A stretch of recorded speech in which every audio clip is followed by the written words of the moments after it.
Olá, sejam todos muito bem-vindos. Aqui Léo Soares, entrevistador do canal Operação Policial, hoje à frente do quadro Investigação Criminal e na presença do delegado Rafael Faria Domingos. Doutor, ele presidiu o inquérito do caso Nilza Pingold. A Nilza Pingold é uma mulher de 62 anos que foi morta em julho de 2023, um crime que aconteceu em Barretos, na Grande São Paulo. E a Nilza ela foi encontrada morta dentro da sua própria casa, enterrada em um jardim. Na verdade, não estava muito bem enterrada, estava numa cova. E os investigadores da polícia, quando chegaram até a casa da Nilza, viram que aquela terra do jardim estava meio remexida e aí sim encontraram, infelizmente, o corpo da Nilza sem vida. E hoje, com o delegado Rafael, nós vamos fazer mais detalhes de como aconteceu essa investigação, como que chegaram até o corpo da Nilza, por que de cara já foram até a casa da vítima, quem avisou a polícia. E nessa história nós já temos um suspeito preso, que é o Leonardo Silva, de 18 anos. E aqui com o delegado nós vamos entender também qual era a relação do Leonardo com a vítima. E como de costume, antes de começarmos, eu vou fazer uma audiodescrição do que acontece aqui agora. Eu sou o Léo Soares, entrevistador do canal Operação Policial, tenho cabelo curto preto, barba cerrada, pele branca, estou vestindo uma camisa polo preta, uma calça cinza e um sapato social preto. E estou sentado em uma cadeira marrom. À minha frente, uma mesa de centro e uma caneca. À minha esquerda, uma luminária e uma grande televisão, a qual vemos o delegado Rafael Faria, já que a nossa entrevista acontece via videochamada. O delegado Rafael tem cabelo curto preto, pele branca, usa óculos, está vestindo um paletó preto, camisa social branca e gravata azul. Atrás dele, uma parede branca e um banner da Polícia Civil.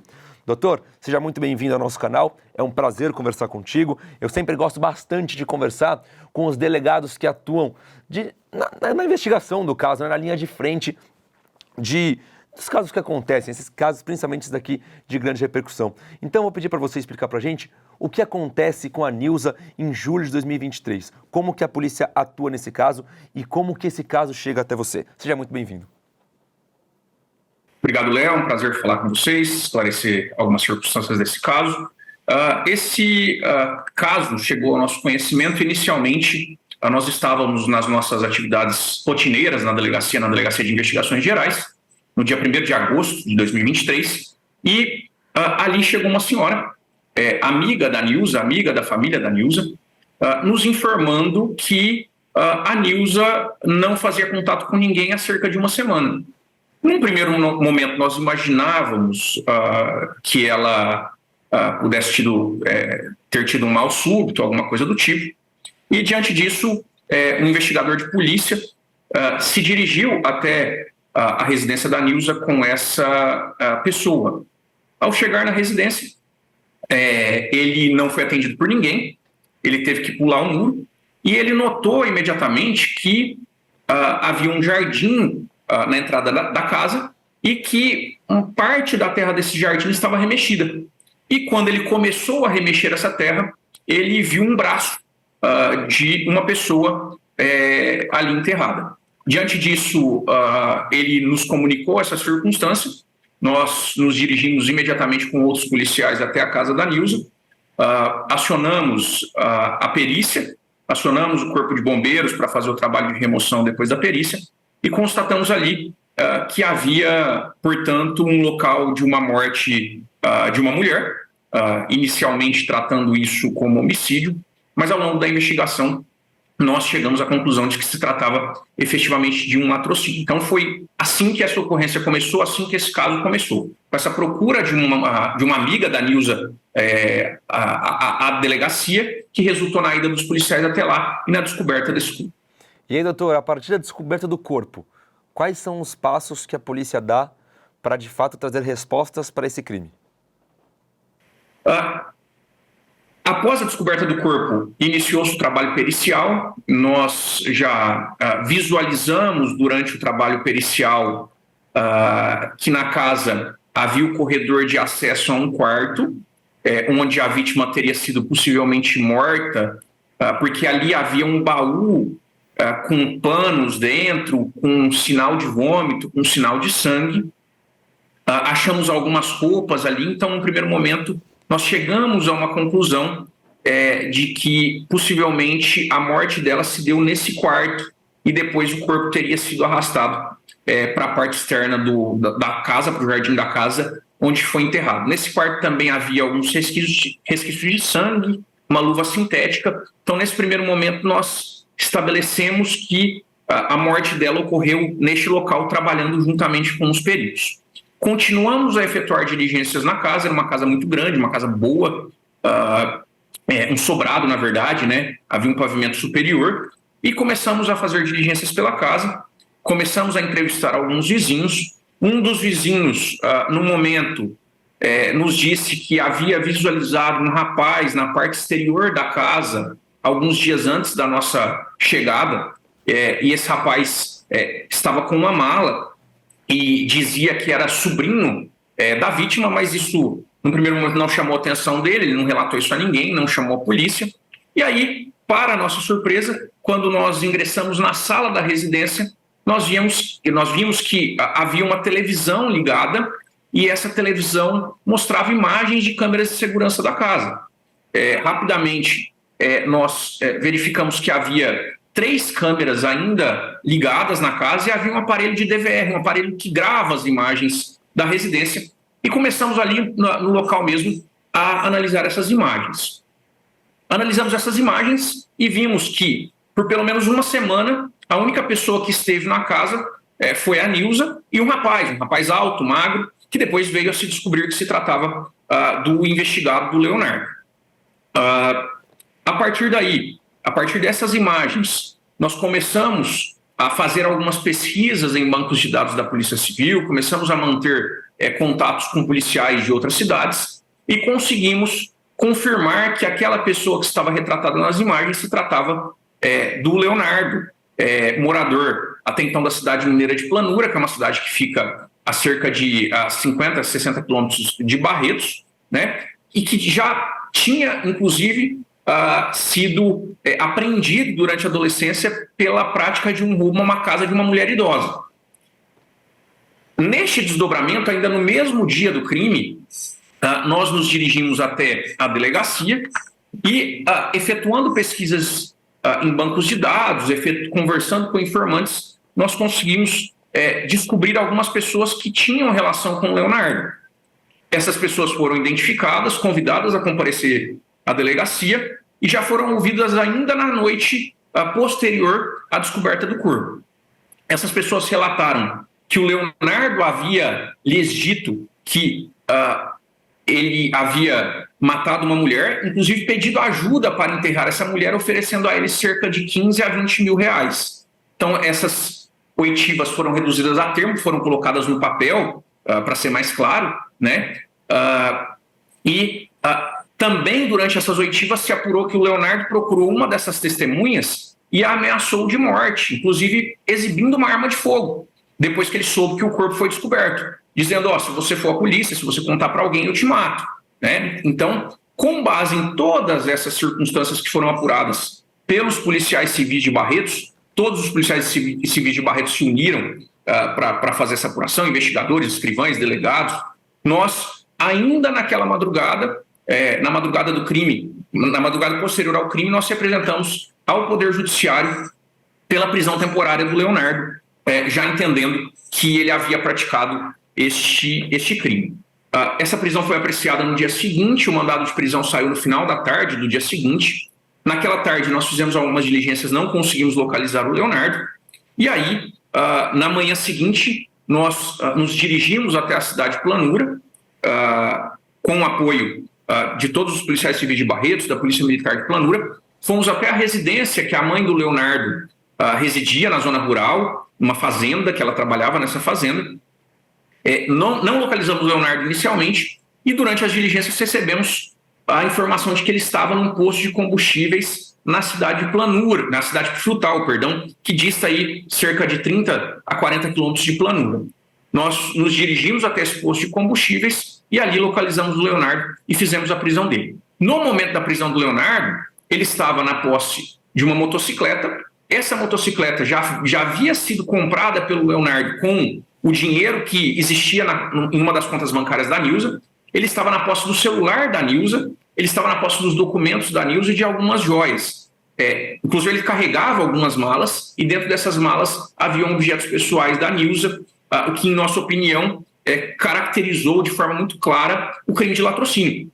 O latrocínio, muitas vezes, a população aí tem uma máxima de que latrocínio é o roubo seguido de morte, mas não é bem assim. A gente fala de latrocínio quando nós temos uma morte num contexto de um roubo com violência ou grave ameaça, alguém subtrai ou tenta subtrair alguma coisa de alguém, e neste contexto ocorre a morte de alguém. Então, independente do momento em que ocorreu a morte da Nilza, independente do momento em que ocorreu a subtração dos bens da Nilza, nós entendemos que essa morte foi motivada pelo objetivo financeiro, pelo objetivo patrimonial, já que durante esses dias em que ele saiu da casa, ele gastou boa parte do dinheiro que tinha na conta bancária da Nilza, comprou moto, comprou inclusive móveis para a casa da mãe dele em Planura, depois a mãe dele ainda devolveu esses móveis à loja onde eles foram comprados, então ele gastou aí um valor substancial adquirindo esses bens com o dinheiro da vítima. Doutor, todas essas diligências, ouvir as testemunhas, começar a trazer mais documentos para esse processo, tudo isso acontece entre o dia 1, 2 e 3 de agosto. Ou seja, a resposta da polícia foi muito célere. Sim, como é um crime que choca toda a sociedade, que exige uma resposta muito rápida, os policiais esse trabalho deve ter se iniciado às 4 horas da tarde do dia 1º, ele perdurou pela madrugada, continuou com a nossa representação pela prisão temporária na madrugada. Nós já tínhamos um cabedal, assim, várias provas já demonstradas ao juízo que motivou a prisão dele, e aí no dia 3 nós fazemos a prisão dele. Então, em menos de 48 horas da descoberta do corpo, nós tínhamos o caso esclarecido com a prisão do Leonardo, que depois da sua prisão na cidade Frutal foi encaminhado a Barretos, onde ele foi interrogado. Doutor, levando em consideração que Barretos é um tanto quanto longe de Frutal, neste posto de combustíveis onde o Leonardo foi preso, o que ele estava fazendo nesse posto? Tudo indica que ele pretendia fugir para algum local mais distante, até porque esse posto ficava na beira de uma rodovia, né? Então, ele já havia passado na casa da mãe, segundo o próprio interrogatório dele, ele já tinha se despedido da mãe. Então nós entendemos aí, a gente pode concluir que provavelmente ele pretendia pegar alguma carona na rodovia para ir para algum lugar mais distante, aí, dificultando o trabalho da polícia. A mãe sabia que ele tinha cometido um crime? A mãe sabia que ele tinha cometido um crime. Num primeiro momento, ele contou isso à mãe, até porque no dia dos fatos, isso veio à tona, foi objeto de reportagem na televisão, então a mãe já sabia disso. Num primeiro momento, a mãe, claro, recriminou essa atitude e mais à frente a mãe teria até orientado ele a se entregar. Nossa, que situação, hein? Eu imagino a mãe que, pelo que você me traz aqui, ela morava nessa fazenda porque trabalhava lá, né? Então eu imagino a mãe recebendo a notícia de um filho de 18 anos que o filho matou uma mulher de 62, que pode ser, pensando aqui, muito próximo da idade da própria mãe, né? Então, nossa, é terrível. Doutor, quando que esse crime acontece? Porque as diligências começam ali entre o dia 1 e 2 de agosto, mas quando que o crime acontece de fato? Isso foi esclarecido posteriormente com uma análise mais apurada das imagens das câmeras de segurança da residência. O que a gente consegue apurar? Ele entra na residência da vítima no dia 24 de julho. E aí há toda uma dinâmica descrita no processo que nos faz concluir que ela foi morta no mesmo dia 24, até por conta do próprio interrogatório dele. Ele diz que ingressa na madrugada, espera ela acordar e mata ela durante o dia. Depois disso, ele coloca o corpo no baú e oculta esse corpo tão somente no dia 29 de julho. Então, esse corpo ficou do dia 24 ao dia 1º dentro da casa, do dia 24 ao dia 29 dentro de um baú, e aí, do dia 29 até a descoberta dele, enterrado nessa cova rasa que ele mesmo escavou. Ele entra na casa no dia 24 e mata na manhã do dia 25? Ele entra na casa na madrugada do dia 24 e mata na manhã do dia 24. Já era mais de meia-noite quando ele entra, e aí por volta das 9 horas, ele aguarda ela num quarto que ela utilizava para alimentar ali os pets, os cachorros dela, e enforca ela, segundo o próprio relato dele, com um fio de uma máquina de cortar grama que ali existia. Ou seja, pega a vítima de surpresa e cria aí essa emboscada para matá-la.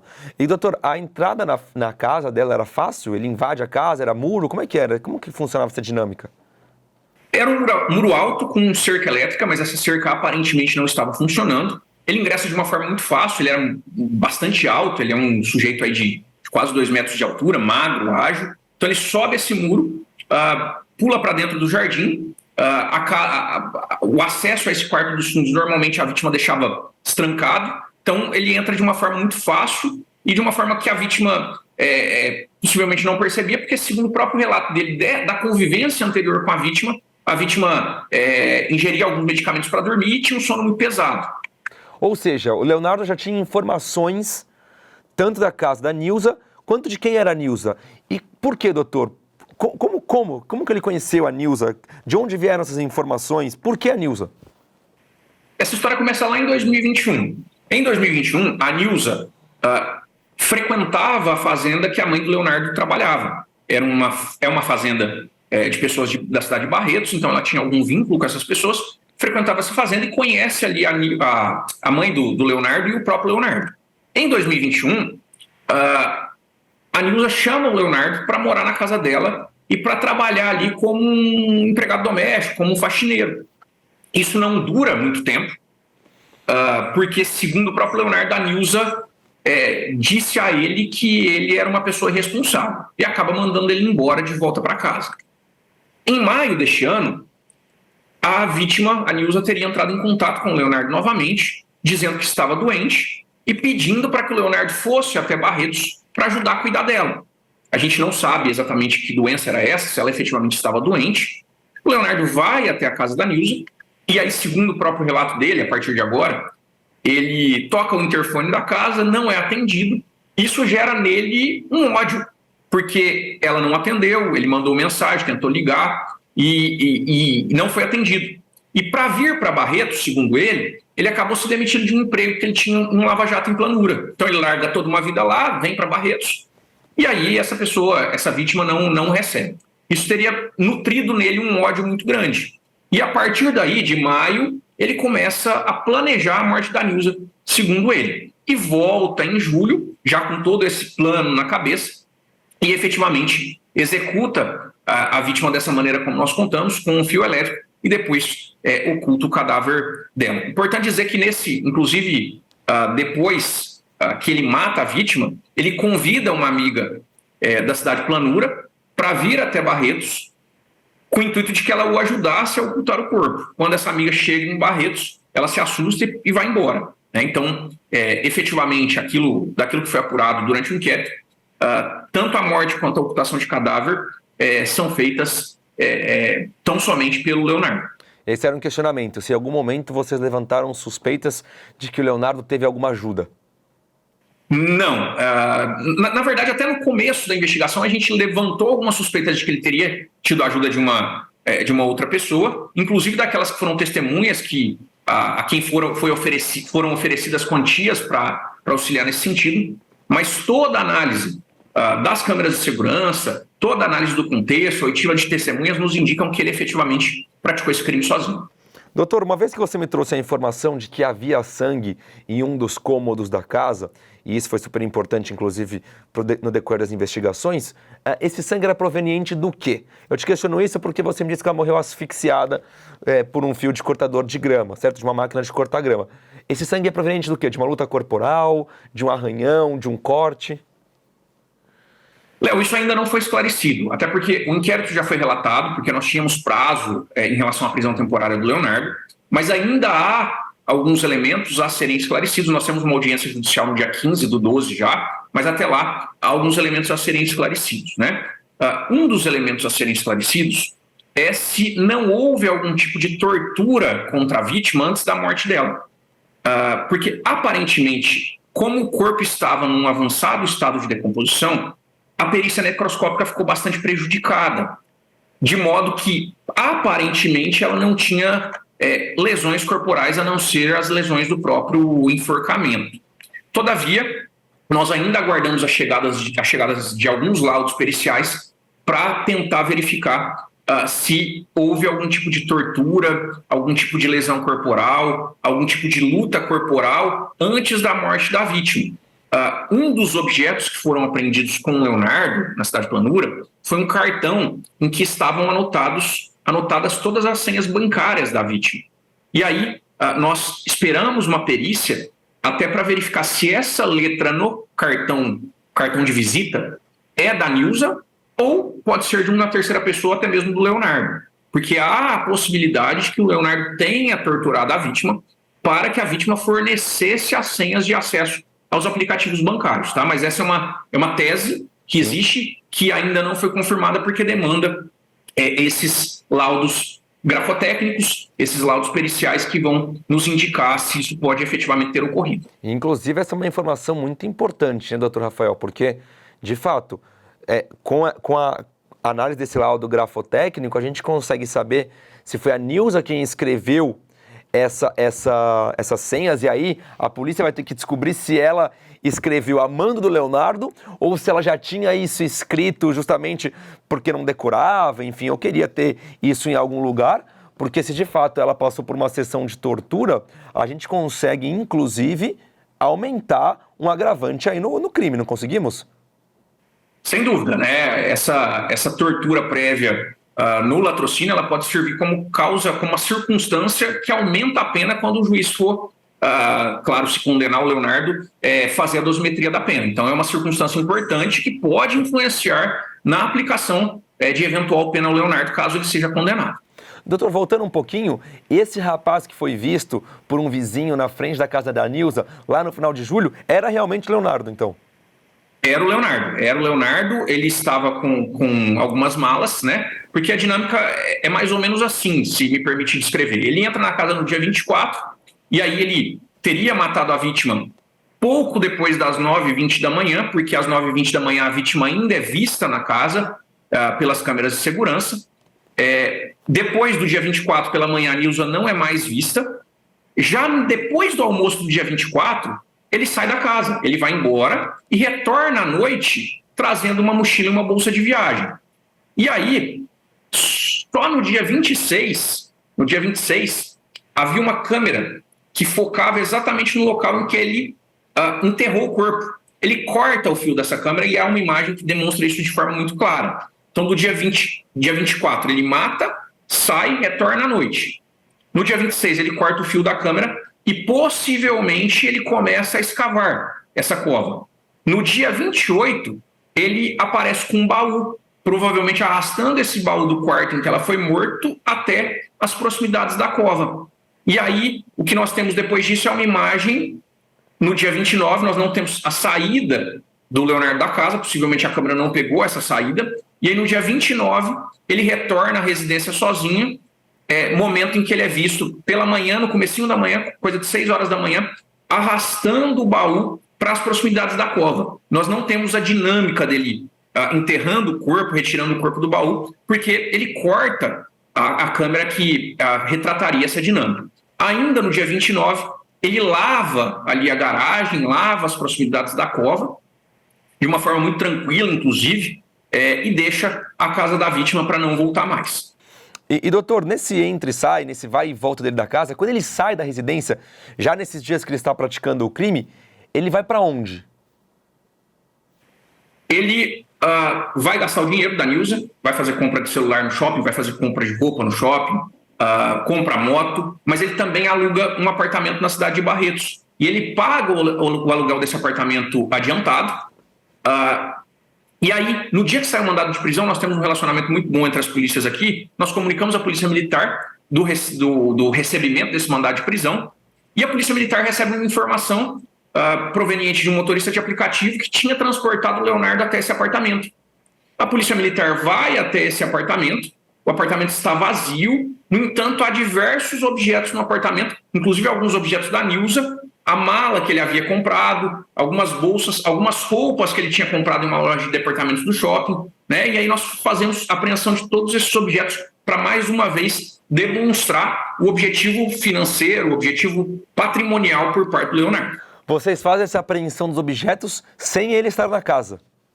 Sem ele estar na casa. E aí a gente consegue prendê-lo só no dia seguinte na cidade Frutal. Entendi, agora entendi. Eu fiz essa pergunta porque eu não sabia que isso seria possível, vocês fazerem essa apreensão sem mesmo ele estar na residência. Nesse caso concreto, é um caso muito peculiar, né? Nós tínhamos essa confirmação nós entramos em contato com o pessoal da imobiliária, eles abriram um apartamento, e quando nós vimos que esses objetos pertenciam à vítima, foi determinada a apreensão, porque isso, dentro do Código de Processo Penal, é possível ao delegado de polícia determinar essa apreensão de elementos que comprovem o crime, mesmo que ele não estivesse lá. Ele provavelmente já não estava lá, porque o caso já tinha tido uma repercussão, o corpo tinha sido encontrado, a imagem dele havia sido divulgada para a imprensa, com o objetivo de que as pessoas nos auxiliassem na localização dele. Então, nesse momento, ele já teria retornado ao estado de Minas Gerais. Tá certo.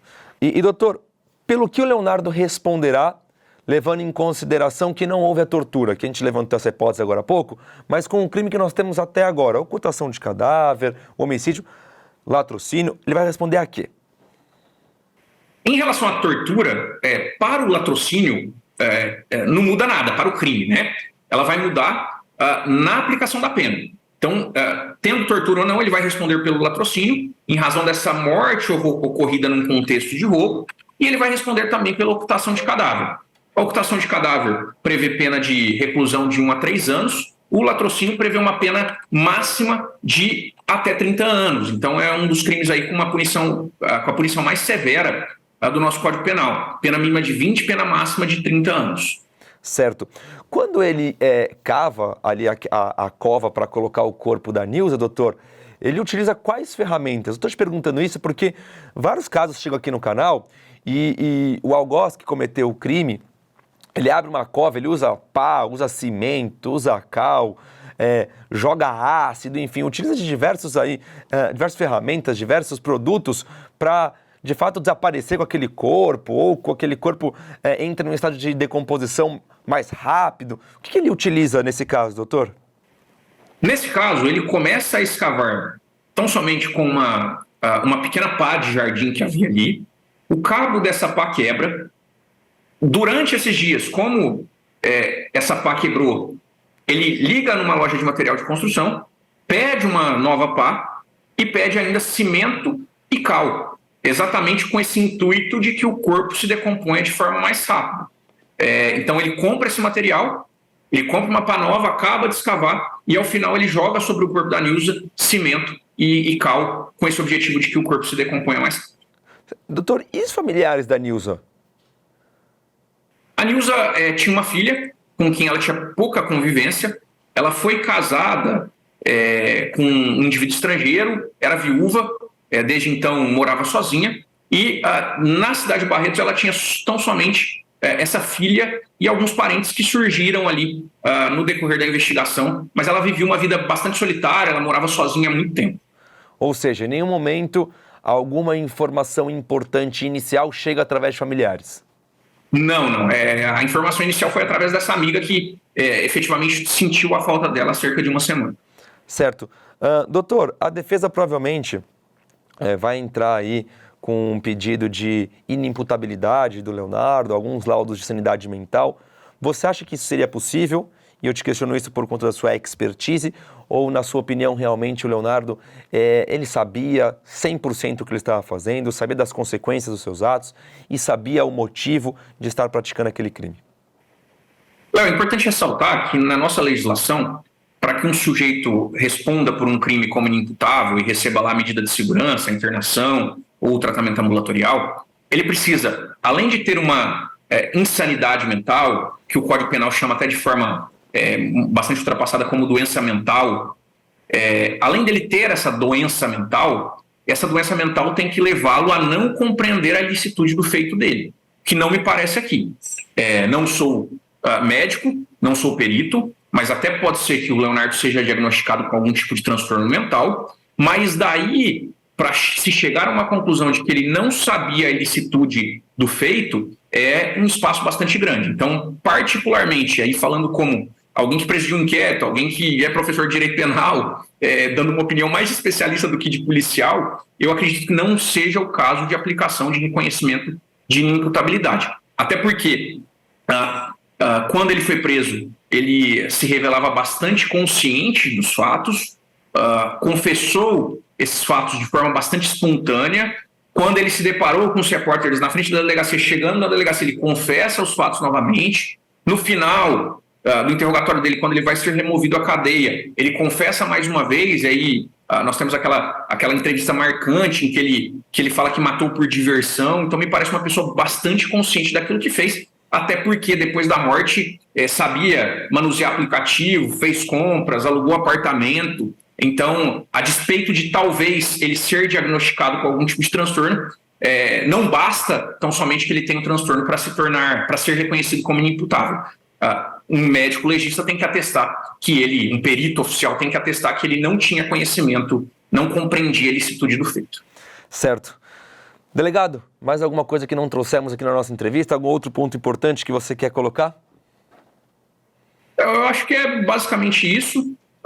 Falamos de como iniciou a investigação, daquilo que foi apurado. Temos também aí, no decorrer da apuração, ele mesmo nos confirma que gastou cerca de R$50 mil da vítima nessas compras que ele fez depois dos fatos. Então, a gente ressalta mais uma vez esse objetivo patrimonial, esse objetivo financeiro, esse objetivo de atingir o patrimônio da vítima.